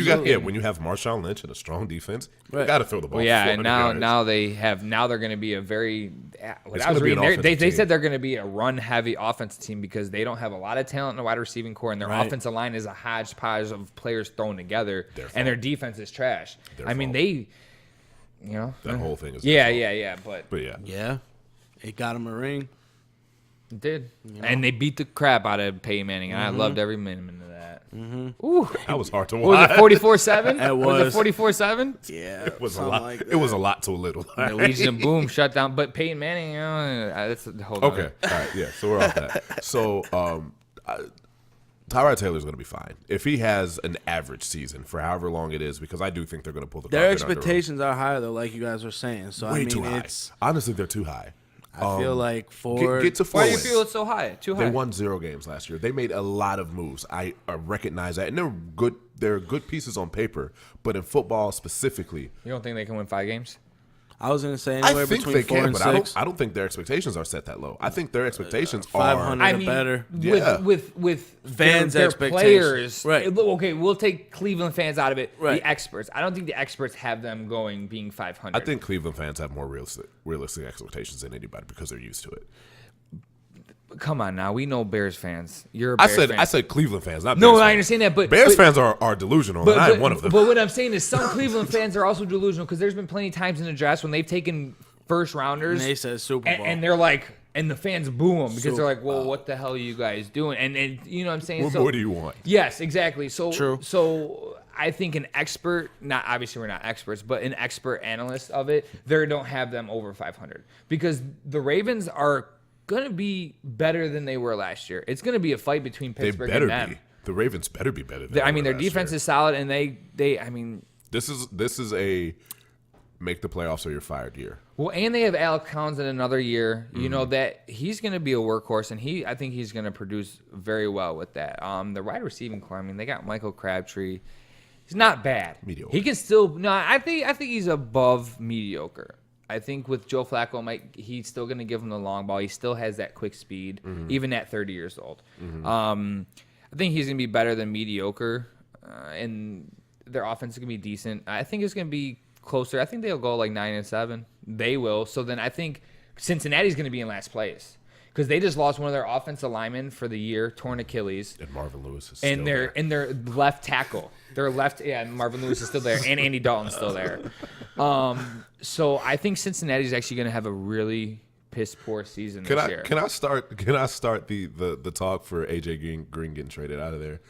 Can he be a Bear, he can go to please? New York and be No, with can he be Odell. a Bear, please? He's going to die if he goes to Chicago. Wide receivers go there to fucking end their career. Everybody does, not the apparently. case. Cam Meredith, Johnny Knox, career ended.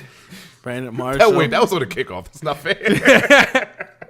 He got sandwiched and accordioned up and broke his back. Damn. That's what happens when light skins dudes play wide receiver. That's right. Oh no, Just saying. I believe in it. But I feel I don't personally. I think they win they win 5 games. I think they win 5 games, That's realistic, and I Yeah. agree with you wholeheartedly. and I think that's a big improvement, a huge improvement. 5 is definitely an improvement from 0. I give Yeah. you that. I think 5 is where they should be, but I think that the talk has been 500, 9 win, 8-8, 9-7, that kind of talk. And it's not gonna happen. I've not looked at their schedule Unless that offense clicks, like right off the bat because their defense was good last year. They played a lot. I mean, they had to play statistically they've had a solid defense for had- the last 5 years. Yes, so and then you give them an actual offense. We could say that about anybody. In all reality, we can say that about anybody. That's what the talk has been about the Bears is that offense clicks. The defense is already there. Yeah, everything I've read about the Bears is that they're. But you know what? Defense is good. Hey, I What? think the Bears are gonna be aight, and you don't ever hear me say that ever again. Aight, as far as Because the things that I read, the Bears are gonna be aight. The I Bears am- might be aight. I am still holding my opinion for after week 2 before I give anything as far as like optimism. I think they win. I think they win like 6 games, 5-6. At first it was 4, so I gave them 2-game plus. That's an improvement. 2 games, 6 games. They're winning. I don't know. It depends on how it looks. Because 6 games and the offense looks good, they just lose a lot of close games. I can live with. But I think their defense is better, so I think they might those close games that they lost, they might be able Lost to. a lot of close games. They last year. could hold it up, and in all reality, you got to trust the Packers defense can hold up against that offense. That offense got a big lift, I mean, so sorry, I didn't mean to We'll ramble see. on the No, Bears. no. We're good. There were some other NFL notes that I completely forgot about that are in here somewhere. Feel free to take over at any point. in time. NFL. Yeah, I thought so. I don't remember reading anything else. I thought all he put in there was the contracts. A bunch of contracts. Julio Jones was gonna hold out, and they gave him some kind of a contract boost. I don't know what it was. I have Did you no see idea. that story? No, I didn't. I just saw that he reported the camp. I didn't see Yeah, that there was an issue with it. Right before camp started, he said he's not coming until he gets a new deal. Start scoring the ball, then you can get a new deal. Damn it! Your boy from the Bears still's not at camp either. He hasn't signed his rookie deal yet. Roquan Smith. Yeah. Yep. Oh yeah, I saw he's holding out. He wants one of those 100% guaranteed contracts. Can't blame him. But it's If also they like, give it him. what is he what pick was he? The 8th pick? 7 or 8. 6 or 7. No, I don't 7. think they had 6. We don't 7. Yeah, in that range. in that range. But regardless, you're not a Top 3 You're pick. not. Yeah, you're not a top 3 pick. Julio Jones is making it 13.4 million in 18 instead of 10.5. They're giving a 2.9 million salary advance to spread the cap. All right. Well, He Good- still needs good to for score Julio. the goddamn ball because he had Yeah. 5 touchdowns last year. 4. Julio Jones is one of those guys that he can have like 200 yards. He did. Yards He had and- 20 and catches two- and 232 yards one game. No touchdown. and No then- touchdown. Guess Not how a many? single one. Guess how many points that got me in my other fantasy league? Like 4. Oh. It got me a lot, but in our league, it got our- me a yeah, ton. in our I league, think the I way got it's about. weighted, Yeah. yeah. I got a lot of points. Yeah. 40 something. Yeah, 40 something. But you still wanted the touchdown. to hit Still the wanted a 60 tutty. mark, of course. Come on now. You always want the tutty. You But know? Julio Jones is one of those guys that he can go a game without a catch, and you're like, what? How? I Or go. He goes halves. One He'll half. go a half without Yeah, a yeah. catch, or like get 2 targets and that's it. It's like, well, who's guarding him right now? Like he's still Julio Nobody Jones. relevant enough for it You to know what I'm matter. saying? He's Yeah. still Julio Jones. I just, but yet last year was their first year with a new offensive coordinator. So this is year 2 with the same offensive coordinator. Let's see if they get in more of a sync in the sense of throwing that ball to him. But you got to think about it. They also got the rookie. He can run Oh, that yeah, slot, yeah, yeah. and he's got Ridley. hands. Yeah, He's Calvin fast. Ridley. He's got hands. He can jump. He's big bodied. He But that should really more help the fact that Julio Jones should not be getting double teamed. Yeah. True. you hope he's still Julio Theoretically, Jones. You know, yeah. but the thing that lacks him is his red zone targets is extremely low. Is what I'm. And you look at his body type. He's perfect red zone guy. Perfect red zone Throw guy. it up. Let him jump. Yeah, that's all you need to do for him. He's 6'3", like 230 or 220. Stout. Big hands, can jump, can leap, physical. But you also got to look at they have Freeman and Coleman on the goal line. True. You throw one of them in. I mean, Freeman's only 5'8". Coleman's the bigger of the two, so he's more of a goal line situation. But even then, you still can throw Devontae Freeman in there. You know, and I mean, Devontae Freeman is a solid option. He's more. Oh, than solid. yeah, yeah. He's a good. They went away from him more than they should have last year. second highest paid running back. Freeman is. Yeah.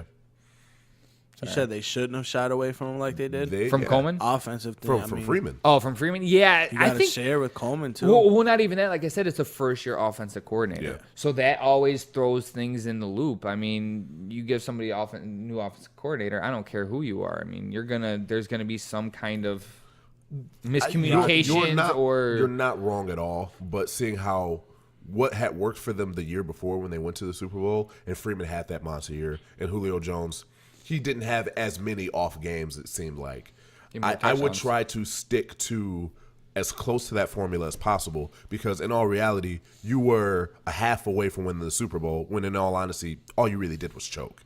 It's not like what you were doing just stopped working. You stopped doing what was working. yeah. But yeah, I mean but they have a lot. Sanu, Sanu is- he's almost become Matt Ryan's security I blanket. love Sanu. So think about it. If you, like we just said, who do you trust more? Julio, his catch rate, I think he's only like a 60% ball catcher. No. That's not high considering there's some guys that are in the 70s. Not for an elite receiver, no. It's No, high. not in, I mean, DeAndre Hopkins only caught like 52% of his passes. 173 targets and only caught 92 balls. I'll give DeAndre Hopkins a pass because he has not had the most favorable quarterback situations. I mean, but he still had Good 1,400 numbers. yards. So you can't, Yeah. at that point in time, you can't dismantle the quarterback because they're still getting him the ball at some point in Right. time to accumulate those amount of yards and touchdowns. Could it be them force feeding him the ball, though? Shit, catch it. Still catching it, right? Brandon Marshall can have 20 catches a game. Why can't DeAndre Hopkins? It's true, yeah. You know? I'm just trying to throw him a little No, slack, that's all. I know. One thing that I don't think has been talked about on here is Darrelle Revis announcing his retirement. He was a big enough player in his prime that I think it's worth noting. They showed the stats to like him against some of the top flight receivers didn't throw it. over his career. didn't And throw you it. don't Throw it. throw his way. Rex Ryan said it best. He says, "Yeah, his numbers might not be that great, but that's because they don't throw it near him. They see him and they look it completely the other way." Yeah. I mean, when you're that good. if you're that good, and there's only a select few cornerbacks that are like that. Neon Dion, you know what I'm saying? You got him, Asante Samuel. Namdi for a handful Yeah, of Namdi. years. Yeah. Another guy that played for the Patriots years ago, Sam. damn, I can't remember his name. Ty Law. Ty I Law. don't know if he was a shutdown corner, but you didn't test Ty Law. No. Charles Woodson. Yeah. Rodney Harrison. He was safety Yeah. though, wasn't Yeah. he? He played safety. Yeah. So we Rodney can't put, Harrison, yeah. I mean, so and then Darrell Rivas. He's up there. Now it's Jalen Ramsey. If you think about it, he's that shutdown corner. Mm-hmm. You know, So so your boy Jenkins from the Giants. oh yeah, Janoris Jenkins. Janoris. Yeah, I mean, then you got Landon Collins. Yeah, Landon Collins plays a safety though. Yeah. So I mean, that's the only thing that the Like shutdown corner. corners are they're not There's like one every generation. one true Yeah, shutdown yeah, corner, one true shutdown corner every generation. And because even those guys that we just mentioned, the Jenkins and all that, I don't know if you feel comfortable just leaving him on an island and saying this is your side of the field. We got everything. I else. wouldn't feel uncomfortable about it though. no, Janoris Jenkins. I know what you mean. wouldn't. But like, I know what there's- you mean. He's. I mean, is he the caliber of Darrell Rivas? No, of course not. But there's not many that are. Yeah. You know, but there are definitely cornerbacks in the league that you can leave them on an island by themselves. But for a it's- good portion of the game. Yeah, Right. but But the not the reason, whole thing. another reason why Darrell Rivas brought so much attention to him, because if he would have never been the attitude he was, he would have just been a shutdown corner that he would have just coasted through the league and not really got a lot of exposure. Not the Oscar. But yes, but the difference between them two is he had the attitude in the sense of the limelight. Like, all right, I'm gonna make myself known. Right. And there's probably, Jalen Ramsey is outspoken about himself Yes. and his team and everything like that. So that's why if he would have never been like that, he would have just coasted through and he would have been. They're like, damn, Jacksonville's defense is great. Yeah, they have some good corners, real good, great corners. Nobody would have been like, well, he's a shutdown corner. What's his name? You know what I'm saying? But Yeah. because you Darrell Rivas marketed himself, and that's all about any sports stars marketing I mean, yourself. when you say that you're an Rivas Island, Yes, that's you make marketing an enough island itself. named after you. You're gonna be out there like that. Yeah, definitely. So yeah, no, you're right. I think that he's going to be a surefire Hall of Famer when the time comes. Quarterbacks are weird. I mean, quarterbacks, it's pretty easy. It's did you win Super Bowls? Yeah. And then what do the rest of your stats look like? Yeah. Cornerback is interesting, but I think that he's going to be able to get into the Hall of Fame. How can I explain this? Like what he brought and what his presence did to other players, how they made them think like, damn. He made I the gotta rest of go the defense against. better. I gotta go against him all day long. I'm It's not a gonna get a mental catch. thing. I'm not gonna get a catch today. Mentality going You know, into and then the you think game. about the quarterback. Damn, well, I ain't throwing to the left today. God damn it, I know that. I lost my number one today, guys. Yeah. What do you mean? Is he hurt? What happened? Nah. He's on Rivas Island. Yeah, he's over there caking it. I won't feet see in him the for a sand. few hours. Yeah. I won't see him until next game. So you bring that to a team that proves a lot. Not even if your stats aren't crazy, because obviously we know the ball wasn't thrown to him later in his career or in the prime of his career. It's more respect. Yes. So you look at his first 4 years, they're probably great numbers. Building the island. Yes, built the island. So you look at those numbers and you're like, damn, those are great. And then they drop down because nobody throws Yeah, the right. ball. It's because the targets went Then down. you have to look up his wide receiver cornerback matchups. Mm-hmm. Who would he guard? Who caught the ball? Yeah, then you got to look at the wide receiver stats for those games. And Yes. it's like, they didn't even throw it at him. No, what happened to him? I thought he was on the team that year. Yeah. Oh, yeah, not that game, though. He Not was- that No, game. not that game. It's one of those situations. Is like, I'm not going to risk looking like an idiot. It's like, why are you throwing Darrell Rivas' way? He's like, don't throw me the ball. Straight up. I mean, I don't want to look like an idiot. Right. There's maybe like there's a small you had Des Bryant, you had Randy Moss, obviously, you had who else was he matched up against? Julio Jones, AB. Those are the guys that are just like, I don't care who he is, throw me the ball. You have Yeah. to though. You can't take them out of the True, offense. You know what I mean? but you They look at limit. it. There's only one that Right. really had like decent numbers against Darrell Rivas, and it was Randy Moss. But it's Randy freaking Moss. And I think Andre Johnson did too. I think because I was reading something, Darrell Rivas was talking about the most complete wide receiver he guarded, and it was Andre Johnson. Okay. It was Andre Johnson because he said he was so physical, yet he was so fast, he could jump out the gym, everything. But yeah, Randy Moss too. I mean, but Randy Moss, that doesn't count either. He's I mean, Randy Moss. they're both 6'4", they both can jump, and they're both extremely fast. Randy So- Moss could just glide across the field. So Yeah.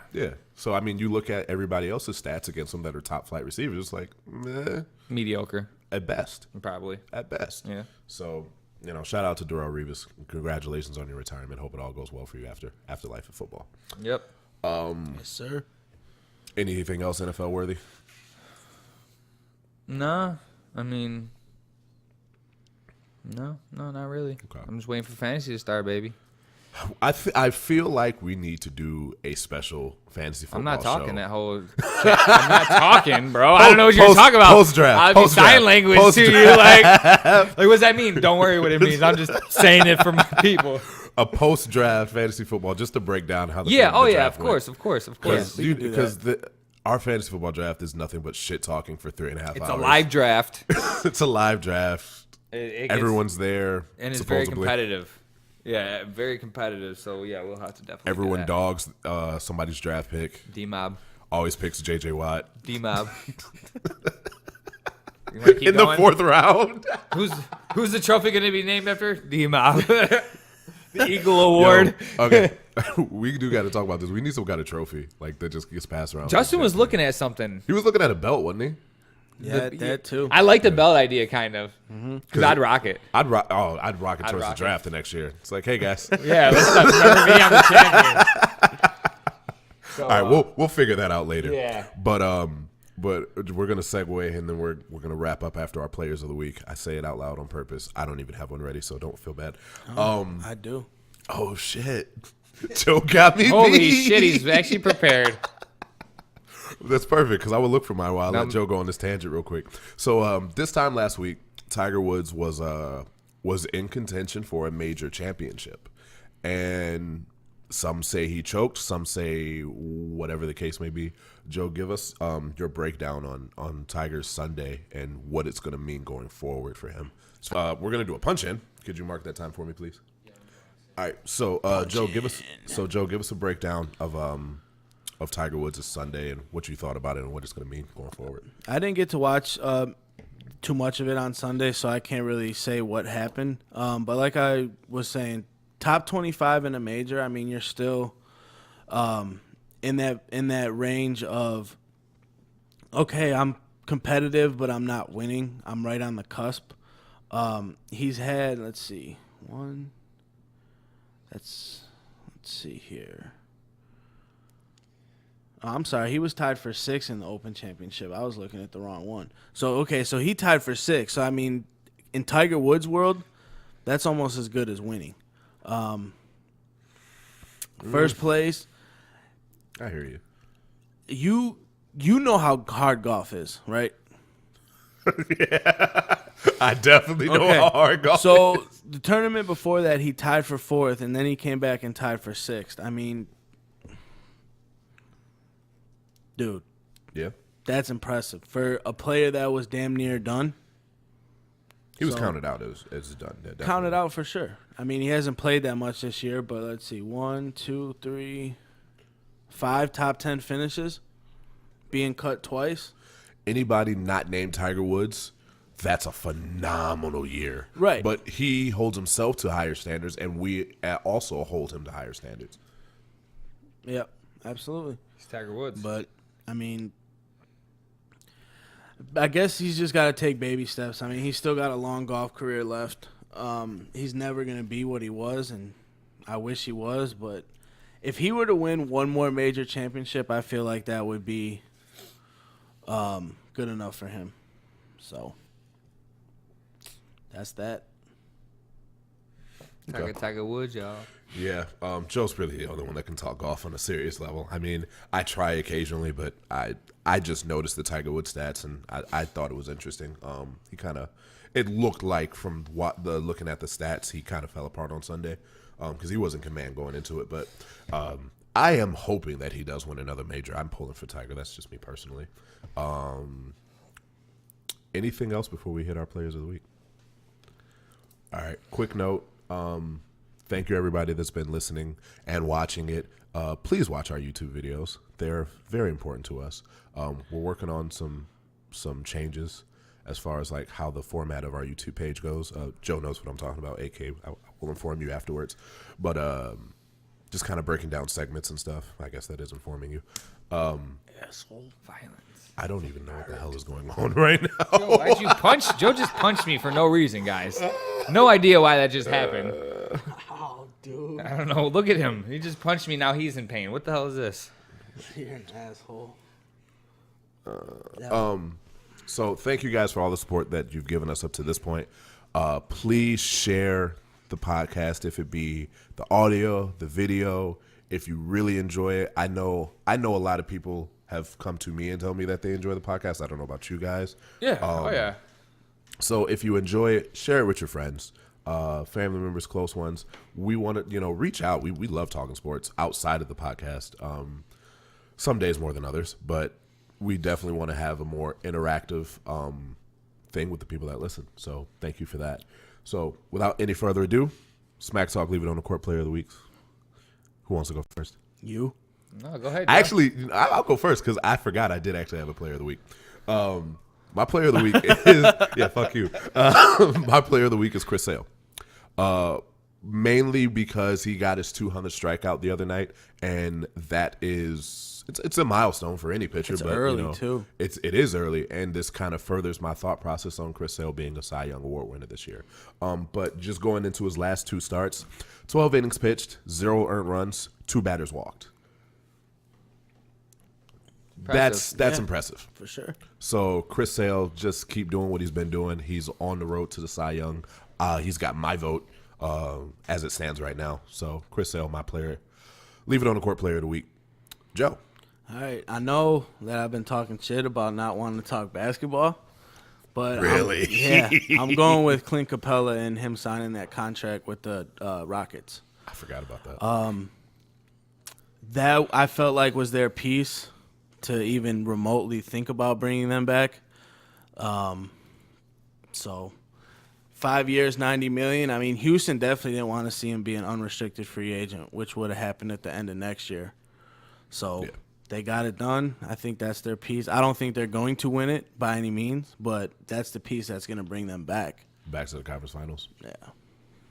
AK disagrees, but we haven't talked basketball in No, like 3 we don't weeks. want to talk. So. Me and Joe haven't talked basketball in a solid week since the show. I keep trying to bring up basketball to him. Oh, I know. He's I know you shooting do. me down. It's not exciting right now. Dude. Nah, not exciting. It's kind of just media. I mean, yeah, Clint Capella's signing was like the most exciting thing to happen since I guess Melo went to the Rockets, but He still hasn't signed with the Rockets. No, but, he's yeah, just I mean, now he's a free We just agent. know he's going there. yeah. I mean, he's right. But yeah, no, my player of the week is actually Cole Hamels because he's been with Texas and they haven't done anything for him. And I like Cole Hamels. Yeah. Even when he played for Phillies and we played against him in those World Series, I liked him. He's quiet. He goes out there, does his thing. He's not doesn't showboat. He's a respectable baseball player, and he's finally back on a team that are contenders. So I mean, if Cole Hamels gets another ring, or he's in contention for chasing that again, it's good to see because I remember seeing him do that, and he was a great pitcher then. He never got a lot of limelight because he had Roy Halladay and those guys on his team. So he kind of got put under the rug, like, oh, well, we got these guys. Let's forget about Cole Hamels, him here doing his thing for us for X Great amount of playoff years. pitcher. Yes, great playoff pitcher. So I think I like to see him back. I'd like to see him with the Cubbies, and I hope he plays well. So do I. I hope he just comes competitive, ready to play. I think he will. I mean, like, expectation-wise, I really don't expect him to, come in and He's be not gonna be shut down dominant, because no. he's not going to be. But if he keeps us at our walk limit and gives us a fighting chance to win the game, he's not leading the league. A and lesser- You know what I'm saying? for A 90 runs. lesser, honestly, I look at Cole Hamels as a lesser John Lester.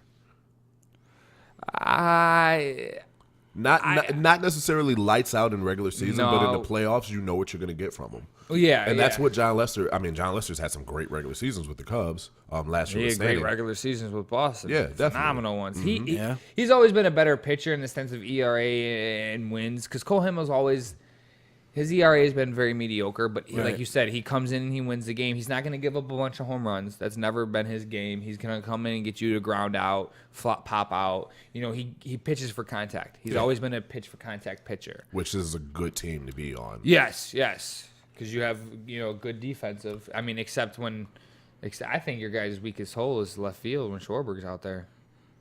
And that's and he's a lot better than he gets credit for. But He do agree is. with When that. you really do break down his numbers, yes, he's better than what people think. But I agree with you. I think he's the weak spot. Yeah, though, honestly. and which kind of sucks because usually you put your weak player in right field, your weak defensive player in right field. But I mean, obviously you got a guys. stud at right. Yeah. Well, yeah, but almost to where you would be like, well, why wouldn't you have him in left? But that Jay Hayward's playing right field, right? Yeah. I mean, he's never played left field. He played center or right. Center and right. Yeah. That's all he's ever played. Which they say moving from right to left is a big adjustment in the sense of big league plays because the balls take different trajectories. It's a little bit different. So I mean, you couldn't put Jay Hayward there. And I think Wrigley is a lot more of a pitcher's park than people realize. The wind doesn't blow out, like the ball doesn't sail out like it used to with those big scoreboards there. Yeah. So for a guy like Cole Hamilton, if he does get pop ups, the likely of it to go Might out stay in. exactly. Yeah, I mean, so yeah, that's what I got like for it. the player of the week, just because I think I'm hoping it's a bigger trade than I'm making it out to be. You know what I mean? mean, I the hope Verlander trade wasn't a big deal when it happened. And For who? Well, I'm as far because as I wanted him on the Cubs. When I they, did too, I wanted but him as on far the as Cubs. I want, like, it no, wasn't. damn. I don't think it was made that big of a deal when he was traded last year, Verlander. Like as far as like mainstream baseball as a whole, it was like, all right, Verlander's going to the Astros. Instead of wow, the Astros went and got Verlander. I think that Cole Hamels can have that kind of effect for the Cubs. I think his best bet, Cole Hamels, would be coming out of the bullpen, especially. I won't fight that at all. You know what I'm saying? So I think if you guys put him in the bullpen, I think you guys get the most efficiency, the best efficiency out of him because he's going to strengthen that bullpen up. And it also saves you from having to ask questions at the postseason. When it comes postseason time, it's like, all right, what do we do with our rotation? And it also saves you from coming question is, do we put in Cole Hamels or Carl Edwards Jr.? Right. We're going to go with Carl Cole Edwards Hamels. Jr. was at one point supposed to be only our closer. Yeah, Carl Edwards know? Jr. That's what they're grooming him for. I don't know. To give up runs in the ninth inning? God damn it. That's what you're grooming him for? Because if so, you're doing it great. Look, An awesome job. Yeah. I trust Theo until Superb. I don't. Okay. No, I know. I'm with you. It's But- hard to not trust him. Yeah, but I think But it's okay to improved, question him, though. You know what yeah. I'm saying? Oh, Same yeah. thing with Madden, like we do. It's okay to question him, but I got some gripes with Madden, honestly. But I'm I don't with want you. anybody else as a manager though. I don't.